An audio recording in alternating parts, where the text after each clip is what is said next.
Hi മക്കളെ, class 9 വിദ്യാർത്ഥികൾ എന്തായാലും കണ്ടിരിക്കേണ്ട ഒരു വീഡിയോ ആണ്. മുഴുവനായി കാണണം. മുഴുവനായി കണ്ടിട്ടേ നിങ്ങൾ എന്ത് ചെയ്യാവുള്ളൂ, ഒരു തീരുമാനമെടുക്കാവുള്ളൂ. അല്ലെങ്കിൽ ഇത് നല്ലതാണെങ്കിൽ നിങ്ങളത് ഫോളോ ചെയ്യാൻ തുടങ്ങാവുള്ളൂ. എടാ, 9ാം ക്ലാസ്സിലെ വിദ്യാർത്ഥികൾ, നിങ്ങൾ എന്തായാലും അടുത്ത തവണ 10 പിന്നെ +1 +2, ഇത്തവണ 9 4 കൊല്ലം കഴിഞ്ഞാൽ +2 എത്തും. നിങ്ങൾ അത് കഴിഞ്ഞ് നിങ്ങൾ ചിലപ്പം നിങ്ങളുടെ ആഗ്രഹങ്ങൾ നിങ്ങളൊന്ന് ജസ്റ്റ് ഒന്ന് ആലോചിക്കുക. ചിലപ്പം മിക്കവർക്കും പ്രത്യേകിച്ച് പ്ലാനൊന്നും ഉണ്ടാവില്ല. ചിലർക്ക് ഡോക്ടർ ആവണം, എഞ്ചിനീയർ ആകണം, അല്ലേ? നിങ്ങളിനി എന്താകാൻ പോയാലും അതിന് മുമ്പായിട്ടൊരു കോമ്പറ്റേറ്റീവ് എക്സാം ഉണ്ടാകും, ഉറപ്പാണ്. ഫോർ എക്സാമ്പിൾ, ഞാൻ കുറച്ച് എക്സാമ്പിൾസ് നിങ്ങൾക്ക് കാണിച്ചു തരാം. ഞാൻ അതിനെക്കുറിച്ചല്ല പറഞ്ഞു വരുന്നത്, നിങ്ങളൊന്ന് ശ്രദ്ധിക്കണം. ആദ്യം ഞാൻ ഒന്ന് ജസ്റ്റ് പറയുക മാത്രമാണ്. അതിന് മുമ്പ് നമ്മൾ ഇതിനെക്കുറിച്ചൊരു ഐഡിയ ഉണ്ടാക്കിയിട്ട് അതിലേക്ക് പോകാമെന്ന് വെച്ചാൽ പറയാൻ വന്ന കാര്യത്തിലേക്ക്. ഇപ്പം നീറ്റ് എക്സാം എഴുതിയാലാണ് നിങ്ങൾക്ക് എയിംസ് പോലെയുള്ള പ്രീമിയം ഇൻസ്റ്റിറ്റ്യൂട്ടിൽ എത്താൻ വേണ്ടി പറ്റുക. ഇനി രണ്ട് നീറ്റ്. അതുപോലെ നിങ്ങൾ ഇപ്പം JEE എക്സാം എഴുതി കഴിഞ്ഞാൽ നിങ്ങൾക്ക് എന്ത് ചെയ്യാം, IIT-കളിലെത്താം, അല്ലേ? ഇനി JEE മെയിൻ മാത്രമാണ് എഴുതുന്നതെങ്കിൽ NIT-കളിലെത്താം. പ്രീമിയം ഇൻസ്റ്റിറ്റ്യൂട്ടാണ്. മൂന്നാമത്തെന്ന് പറഞ്ഞു കഴിഞ്ഞാൽ ഇപ്പം നിങ്ങൾ കുസാറ്റ് എഴുതിയാൽ നിങ്ങൾക്ക് എഞ്ചിനീയറിംഗ് ഓപ്ഷൻസ് ആണ്. കുസാറ്റ്, കീം, ഇതെല്ലാം എഞ്ചിനീയറിംഗ് എക്സാമുകളാണ്. അഗ്രികൾച്ചർ ഇപ്പോൾ വേണമെങ്കിൽ, പണ്ട് ഐക്കർ ആയിരുന്നു, ഇപ്പോൾ അത് സെൻട്രൽ യൂണിവേഴ്സിറ്റി നടത്തുന്ന ക്യുവെറ്റ് എക്സാമിൻ്റെ കൂടെ തന്നെയാണ്, അല്ലേ? സെൻട്രൽ യൂണിവേഴ്സിറ്റി നിങ്ങൾക്ക് ഈ പറഞ്ഞ പോലെ ഏതെങ്കിലും ഒരു, ഇല്ലേ, ഇപ്പം ഡൽഹി യൂണിവേഴ്സിറ്റി കിട്ടണം, JNUവിൽ, ഇവിടെ എല്ലാം കിട്ടണമെങ്കിൽ ക്യുവെറ്റ് എക്സാമിനേഷനാണ് എഴുതുന്നത്. ഇതെല്ലാം കോമ്പറ്റേറ്റീവ് എക്സാമിനേഷൻ. ഇനി നിങ്ങൾ സയൻറ്റിസ്റ്റ് ആവണം, നിങ്ങൾ എഴുതേണ്ട ഐസർ ആപ്റ്റിറ്റ്യൂഡ് ടെസ്റ്റാണ്, അല്ലേ? ഐസറിലേക്ക് എത്തിയിട്ട് നിങ്ങൾക്ക് ഐസർ ആപ്റ്റിറ്റ്യൂഡ് ടെസ്റ്റ് എഴുതി നിങ്ങൾക്ക് അവിടെ എത്താം. ഇങ്ങനെ ഒരുപാട് എക്സാമുകളെല്ലാം നിങ്ങൾ എപ്പോഴാണ് തയ്യാറെടുത്ത് തുടങ്ങേണ്ടത്?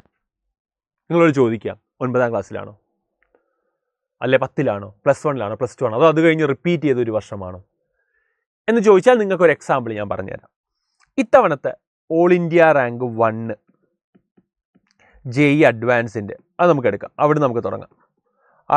നിങ്ങൾ JEE അഡ്വാൻസ് ഇത്തവണത്തെ ഓൾ ഇന്ത്യ റാങ്ക് 1 പ്രത്യേകതയാണ്. ചരിത്രത്തിലാദ്യമായി 356 മാർക്ക്, 55 മാർക്ക് 360-ൽ സ്കോർ ചെയ്തുകൊണ്ട് ചരിത്രത്തിലില്ലാത്തൊരു മാർക്കാണ്. ഏറ്റവും ടഫസ്റ്റ് എക്സാമാണ് JEE അഡ്വാൻസ്. അതിൽ 355 മാർക്ക് 360 സ്കോർ ചെയ്ത് ഓൾ ഇന്ത്യ റാങ്ക് 1-ലെത്തിയ ആൾ, JEE അഡ്വാൻസിൽ ഓൾ ഇന്ത്യ റാങ്ക് 1-ലെത്തിയ ആൾ 7ാം ക്ലാസ്സിലാണ്, അല്ലെങ്കിൽ 6ാം ക്ലാസ് തൊട്ട് 7 വർഷം, അല്ലേ? 7ാം ക്ലാസ് 6ാം ക്ലാസ് സമയം തൊട്ട് 7 വർഷത്തോളം അദ്ദേഹം എന്ത് ചെയ്തു?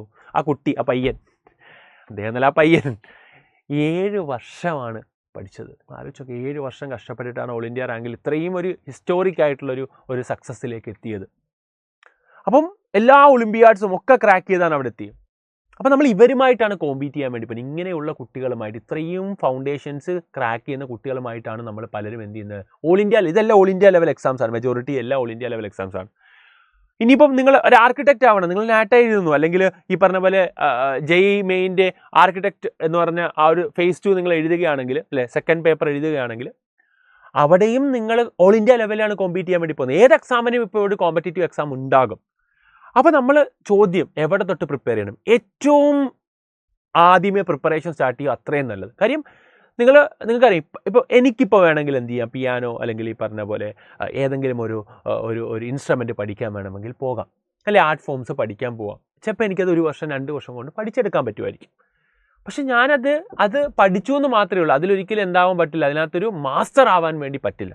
അപ്പോൾ അതിലും മാസ്റ്റർ ആരാന്ന് ചോദിച്ചു കഴിഞ്ഞാൽ ഞാൻ പറയും 2ാം ക്ലാസ്സിലോ അല്ലെങ്കിൽ 1ാം ക്ലാസ് തൊട്ടേ പിയാനോ വായിച്ച് എൻ്റെ പ്രായമാകുമ്പോഴത്തേക്കും അതിൽ മാസ്റ്ററായി മാറാൻ പറ്റുക എന്ന് പറഞ്ഞാൽ അതിൽ ഏറ്റവും പീക്കിലേക്ക് എത്താൻ പറ്റുന്ന അയാൾക്കായിരിക്കും. അപ്പം ഒരു 2ാം ക്ലാസ് തൊട്ട് പിയാനോ പഠിച്ച് എൻ്റെ പ്രായം എത്തിയ ഒരാൾക്കായിരിക്കും ഇപ്പം ഒരു 2-3 കൊല്ലം കൊണ്ട് പിയാനോ പഠിച്ച് എനിക്കായിരിക്കും കഴിവ് കൂടുതൽ, അയാൾക്കായിരിക്കും. കാര്യം അയാൾ എളിയ സ്റ്റാർട്ട് ചെയ്തു, ഏറ്റവും ആദ്യമേ പണി തുടങ്ങി എന്ന് പറയുന്ന പോലെയാണ് ഇതിൻ്റെ കാര്യം. ഏറ്റവും ആദ്യമേ തുടങ്ങിയാൽ അത്രയും നല്ലത്. അപ്പോൾ ഇപ്പോൾ 9ാം ക്ലാസ്സിൽ നിങ്ങൾ തുടങ്ങിയ 9, 10, +1, +2 4 കൊല്ലം നിങ്ങൾക്ക് കിട്ടും. അതേസമയം +2-ലാണ് തുടങ്ങുന്നതെങ്കിൽ 1 കൊല്ലമേ ഉള്ളൂ, റിപ്പീറ്റ് ചെയ്യാൻ പോയാൽ 1 കൊല്ലമേ ഉള്ളൂ. അപ്പോൾ 4 കൊല്ലം പഠിച്ച് നിങ്ങൾക്കായിരിക്കും, 1 കൊല്ലം പഠിച്ച് അവർക്കായിരിക്കും അഡ്വാൻറ്റേജ് കൂടുതലുണ്ടാകും, നിങ്ങൾക്കായിരിക്കും. അപ്പോൾ അതാണ് നിങ്ങൾ എന്ത് ചെയ്യേണ്ടത്, ഉറപ്പുവരുത്തേണ്ടത്. ആസ് ഏർലി ആസ് പോസിബിൾ എന്ത് ചെയ്യുക, സ്റ്റാർട്ട് ചെയ്യുക. അപ്പോൾ നിങ്ങളും നിങ്ങളുടെ ഫ്രണ്ടുമുണ്ട്, അവൻ +2 ആകുമ്പോഴേ പഠിക്കാൻ തുടങ്ങുന്നുള്ളൂ, നിങ്ങൾ ഇപ്പോഴേ പരിപാടി തുടങ്ങുക. അപ്പോൾ നിങ്ങളായിരിക്കും മാസ്റ്റർ, അവനായിരിക്കും മാസ്റ്റർ, നിങ്ങളായിരിക്കും മാസ്റ്റർ. അപ്പോൾ ഏറ്റവും ആദ്യം ഈ പരിപാടി തുടങ്ങുക എന്നുള്ള പ്രോസസ്സാണ് നിങ്ങൾ എന്ത് ചെയ്യേണ്ടത്. അവിടെയാണ് നമ്മുടെ സൈലത്തിൻ്റെ ഫാൽക്കൺ 9 എന്ന് പറഞ്ഞ ബാച്ചിൻ്റെ അഡ്വാൻറ്റേജ് എന്ന് പറയുന്നത്. 9th സ്റ്റാൻഡേർഡ് തൊട്ട് ഫാൽക്കൺ ബാച്ച് നമ്മൾ തുടങ്ങുകയാണ്. ഇവിടെ എന്താണ് നമ്മൾ ചെയ്യാൻ വേണ്ടി പോകുന്നത്? 9ാം ക്ലാസ്സിൽ നമ്മളൊരു സിലബസ് ഉണ്ടാക്കുകയാണ്. അതായത് 9ാം ക്ലാസ്സിലെ കുട്ടികൾ പഠിച്ചിരിക്കേണ്ട, അതായത് എൻട്രൻസ് ലെവലിൽ പഠിച്ചിരിക്കേണ്ട ഒരു സിലബസ്, അത് നിങ്ങളുടെ ബോർഡ് എക്സാമുമായിട്ട് ലിങ്ക്ഡ് ആയിരിക്കും. ആ സിലബസിൽ നമ്മൾ എന്ത് ചെയ്യുന്നു? നിങ്ങൾക്ക് സയൻസ് ആൻഡ് മാത്സ് എന്ന് പറയുന്നതിനെ ഞങ്ങൾ ഫിസിക്സ്, കെമിസ്ട്രി, മാത്സ്, ബയോളജി എന്ന് എന്ത് ചെയ്യുകയാണ്? മാറ്റുകയാണ്. എന്നിട്ട് നിങ്ങളുടെ ഈ ഒരു സിലബസ് നമ്മൾ എന്ത് ചെയ്യും? നമ്മൾ അതിനെ എൻട്രൻസ് ഓറിയൻറ്റഡ് ആക്കി മാറ്റും. അതായത് എൻട്രൻസിൻ്റെയും ബോർഡ് എക്സാമിൻ്റെയും പ്രത്യേകത എന്താ? CBSE ഏകദേശം ഇപ്പോൾ നിങ്ങൾ CBSE ആയിക്കോട്ടെ, സ്റ്റേറ്റ് സിലബസ് ആയിക്കോട്ടെ, നമ്മൾ സിലബസ് ഉണ്ടാക്കുകയാണ്. അതിൽ നിന്നാണ് നമ്മൾ ക്ലാസ്സുകൾ നടത്താൻ വേണ്ടി പോകുന്നത്. ഈ എൻട്രൻസ് ഓറിയൻറ്റഡിൻ്റെ ഒരു വ്യത്യാസം എന്താ? നോർമൽ നിങ്ങൾ ബോർഡ് എക്സാം പഠിക്കുന്നത്, ബോർഡ് എക്സാം എന്ന് പറയുമ്പോൾ കൂടുതലും ഡിസ്ക്രിപ്റ്റീവാണ്, എഴുതി പിടിപ്പിക്കുകയാണ് അല്ലേ? പേനയും പേപ്പറിൽ എഴുതി പിടിപ്പിക്കുക. എൻട്രൻസ് ഓറിയൻറ്റഡ് പ്രത്യേകത ടൈപ്പ് ഓഫ് ക്വസ്റ്റ്യൻസ് ആണ് അവിടെ പഠിക്കേണ്ടത്. പലതരം ക്വസ്റ്റ്യൻസ് ആണ് നിങ്ങൾ എന്ത് ചെയ്യേണ്ടത്? പഠിക്കേണ്ടത്. ഫോർ എക്സാമ്പിൾ പറഞ്ഞു കഴിഞ്ഞാൽ അവിടെ വരുന്ന ഈ ടൈപ്പ് ക്വസ്റ്റ്യൻസിലേക്ക് നമ്മൾ ആ സിലബസിനെ മാറ്റും. അവിടെ നിങ്ങൾ ക്വസ്റ്റ്യൻസ് പ്രാക്ടീസ് ചെയ്യാന്നുള്ള, ക്വസ്റ്റ്യൻസ് ചെയ്യാനുള്ള ഒരു സ്കിൽ ഉണ്ടാക്കി എടുക്കുക എന്നുള്ളതാണ് ഇപ്പോഴേ ചെയ്ത് തുടങ്ങേണ്ടത്. അത് നിങ്ങളുടെ സിലബസിൽ വരുന്ന, ഇപ്പോൾ സിലബസിലൊരു ടോപ്പിക്ക്, അതിനെ നമ്മൾ എന്ത് ചെയ്യും? MCQ ടൈപ്പ് ആക്കും, മൾട്ടിപ്പിൾ ചോയ്സ് ക്വസ്റ്റ്യൻസ് ആക്കും, അസേർഷൻ റീസൺ ആക്കും, ന്യൂമറിക്കൽ ടൈപ്പ് ആക്കും, ട്രൂ ഓർ ഫോൾസ് ക്വസ്റ്റ്യൻസ് ആക്കും, ഫിൽ ഇൻ ദ ബ്ലാങ്ക്സ് ആക്കും, മെട്രിക്സ് മാച്ച് ആക്കും, സ്റ്റേറ്റ്മെന്റ് ടൈപ്പ് ആക്കും.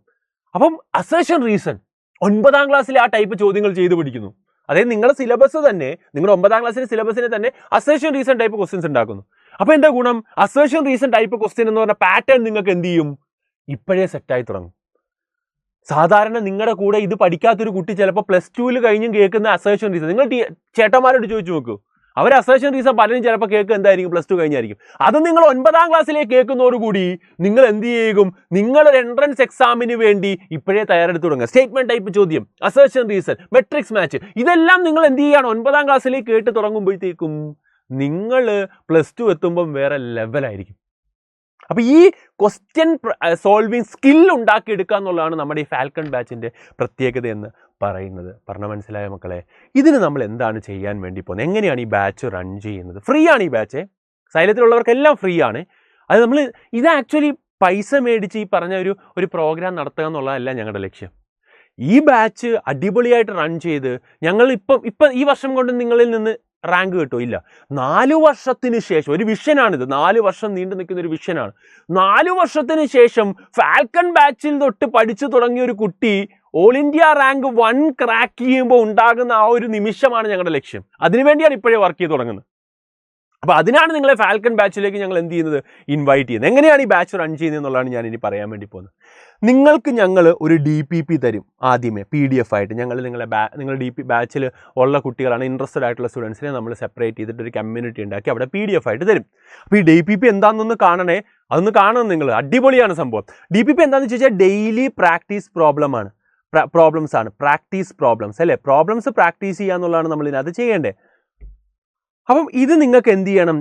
നമ്മൾ PDF ആയിട്ട് തരും, നിങ്ങൾ പ്രിന്റ് എടുക്കണം. ക്ലാസ്സിലേക്ക് അടുത്ത സൺഡേ ആണ് നമ്മുടെ ക്ലാസ് ലൈവ് തുടങ്ങുക. അതിന് മുമ്പായിട്ട് നിങ്ങൾ എന്ത് ചെയ്യണം? ഇത് PDF പ്രിന്റ് എടുത്തിട്ട് വരണം.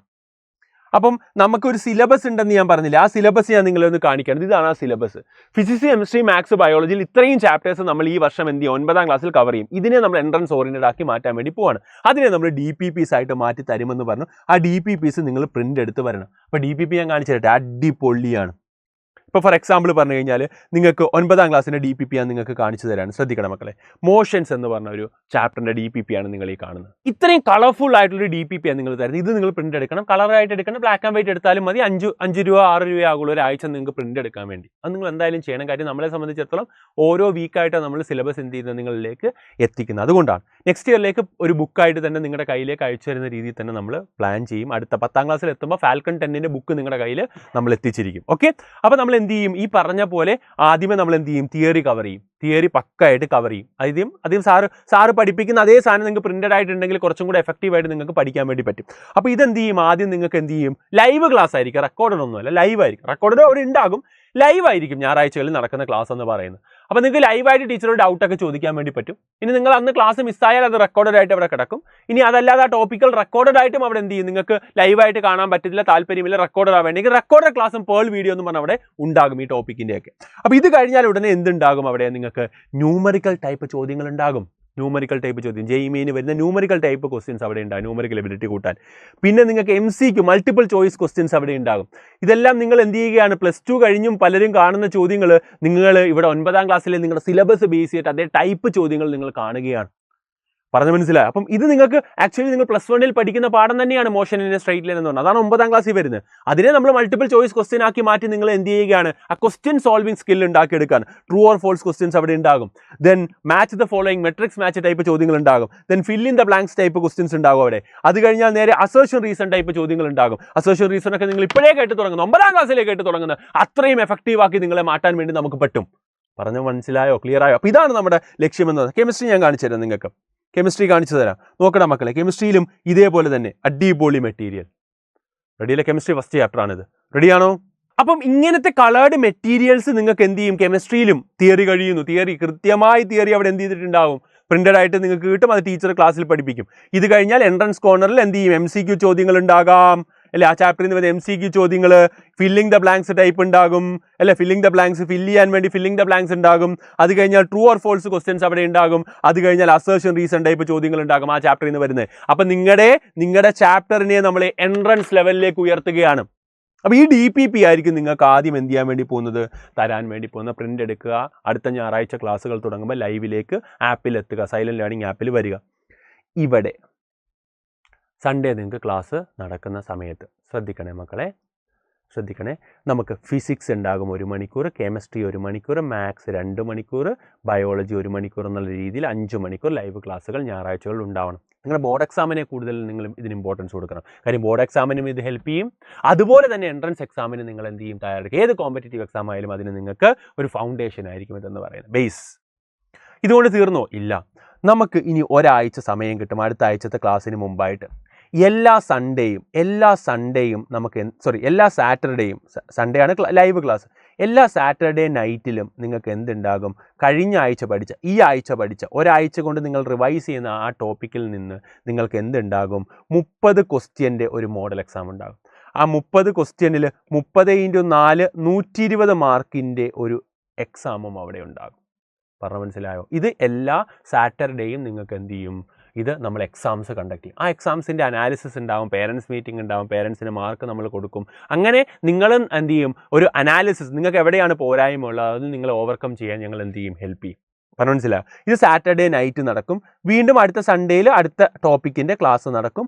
ആ ടോപ്പിക്കിൻ്റെ എക്സാം വരുന്ന സാറ്റർഡേ വീണ്ടും നടക്കും. എല്ലാം ഒരു മാസം അങ്ങനെ കഴിയുമ്പോൾ നമ്മൾ മന്ത്ലി എന്ത് ചെയ്യും, GIBകൾ നടത്തും. അതായത് ഗ്രേറ്റ് ഇന്ത്യൻ ബാറ്റിൽ എന്ന പേരിൽ ഓഫ്ലൈൻ ആയിട്ട് എല്ലാ മാസവും ആ മാസം പഠിച്ച ടോപ്പിക്കിൻ്റെ ഒരു എക്സാം ഓൾ കേരള നമ്മൾ ഓഫ്ലൈൻ ആയിട്ട് നടത്തും. പറഞ്ഞു മനസ്സിലായി? ഇങ്ങനെയായിരിക്കും നമ്മൾ നിങ്ങളെ എന്ത് ചെയ്യുന്നത്, കൊണ്ടുപോകാൻ വേണ്ടി, എല്ലാ മാസവും കൊണ്ടുപോകാൻ വേണ്ടി പോകുന്നത്. റെഡിയല്ലേ മക്കളെ? അടിപൊളിയല്ലേ? സെറ്റല്ലേ? അപ്പോൾ ഇങ്ങനെയാണ് നമ്മൾ എന്ത് ചെയ്യുന്നത്, നമ്മുടെ കണ്ടന്റ് കൊണ്ടുവന്നത്. അപ്പോൾ നമുക്കൊരു പ്രോപ്പർ അക്കാഡമിക് പ്ലാൻ ഉണ്ട് ഇത് തീർക്കാൻ വേണ്ടി അല്ലേ. ഓരോ മാസം ഓഗസ്റ്റ്, സെപ്റ്റംബർ, ഒക്ടോബർ, നവംബറിൽ, ജാനുവരി വരെ നമ്മൾ, ഡിസംബർ, ജാനുവരി വരെ എന്ത് തീർക്കുമെന്നുള്ളതുണ്ട്. ഇനി ജാനുവരി മിഡ് തൊട്ട് നമ്മൾ റിവിഷൻ ആരംഭിക്കും. കൃത്യമായി ഒരു റിവിഷൻ പ്ലാൻ ഉണ്ട് നമുക്ക്. നിങ്ങളുടെ ബോർഡ് എക്സാമിന് വേണ്ടിയുള്ള റിവിഷൻ ഉണ്ടാകും.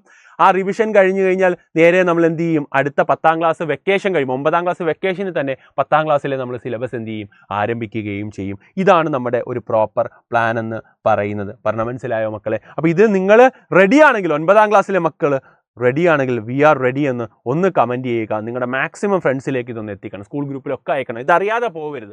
ഇതാണ് നമ്മുടെ കേരളത്തിലെ കുട്ടികൾ മാക്സിമം എന്ത് ചെയ്യണം, ഓൾ ഇന്ത്യ ലെവലിൽ നമ്മൾ എന്ത് ചെയ്യണം, പാർട്ടിസിപ്പേറ്റ് ചെയ്ത് അടിപൊളിയായിട്ട് റാങ്ക് ക്രിയേറ്റ് ചെയ്യണം എന്നുള്ളതാണ് നമ്മുടെ ഈ ഫാൽക്കൺ ബാച്ചിൻ്റെ ലക്ഷ്യമെന്ന് പറയുന്നത്. എന്തെങ്കിലും ഡൗട്ട് ഉണ്ടെങ്കിൽ നിങ്ങൾ നമ്പറിൽ നിങ്ങൾക്ക് കോൺടാക്ട് ചെയ്യാവുന്നതാണ്. ഈ ഞായറാഴ്ച നമ്മൾ ആരംഭിക്കും. നമ്മൾ ഒരുമിച്ച് തകർക്കും. All the best guys.